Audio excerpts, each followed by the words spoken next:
powerful snowstorm blanketed much of northern China on October 23, 2025, leaving Beijing and the province of Heilongjiang virtually paralyzed. The event was triggered by a surge of cold air from Siberia and Mongolia that pushed deep into Chinese territory, bringing an early onset of winter. Within hours, vast areas of Heilongjiang, Beijing, Xinjiang, and the Qinghai-Tibet Plateau were covered in snow as temperatures dropped sharply to levels rarely seen in mid-October.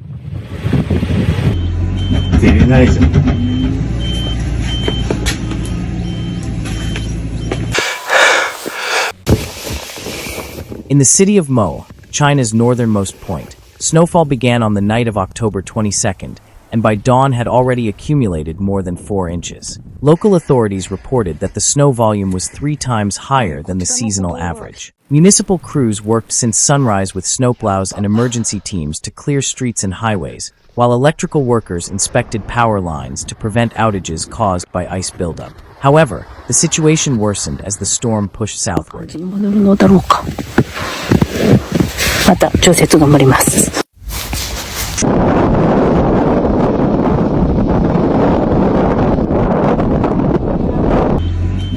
In Harbin, the capital of Heilongjiang, a mix of snow and hail persisted throughout October 22nd, with daytime temperatures hovering just above freezing. Markets and streets, usually filled with autumn produce, quickly transformed into makeshift winter bazaars selling coats, gloves, and electric heaters. But the worst was yet to come. The polar air mass reached Beijing, where mountain suburbs such as Yanqing, Mentugu, and Mian saw snow and frost forming on rooftops, an extremely rare occurrence in October.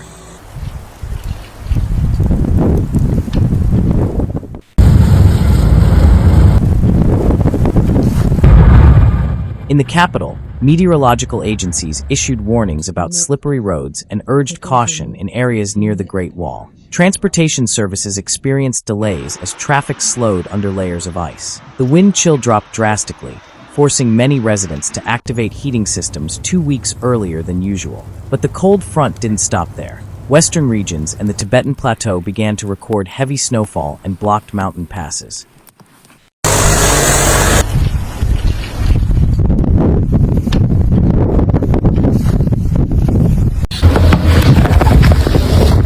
Across the Qinghai-Tibet Plateau and Sichuan, snowstorms continued through October 23rd and 24th, with accumulations reaching several dozen centimeters in some locations. Truck drivers reported impassable roads and were forced to halt their journeys to manually clear snow. The sharp temperature drop also disrupted agricultural work in Sichuan and Shaanxi, where authorities urged farmers to protect corn and rice fields from sudden frost. However, the situation worsened further as the cold air mass advanced westward.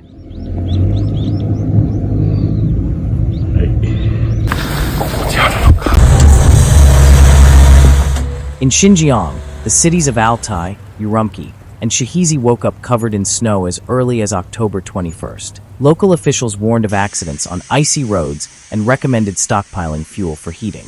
Grape and cotton crops suffered from the freezing temperatures, while rural families began burning coal and firewood to stay warm. According to meteorologists, this was the earliest and strongest cold front in a decade, driven by an early forming Siberian high-pressure system combined with elevated humidity levels.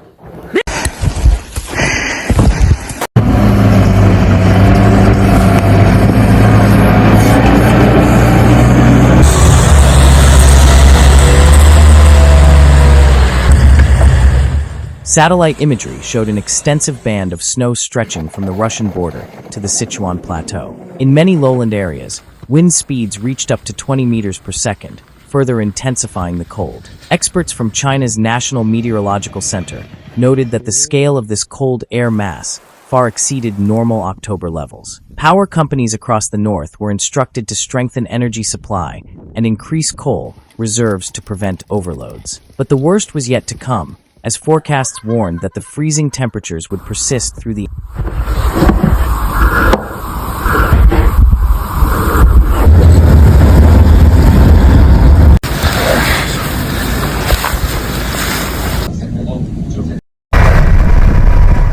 The blizzard that buried Beijing and Heilongjiang marked an early start to winter in China and tested the readiness of local authorities. Millions across multiple provinces faced disruptions in transportation, power, and agriculture as contingency plans were activated to ensure heating and basic supplies. The heavy snow, combined with strong winds and widespread frost, is expected to continue affecting northern and central China in the coming days, prolonging logistical and energy challenges during one of the earliest and harshest winter onsets in recent years.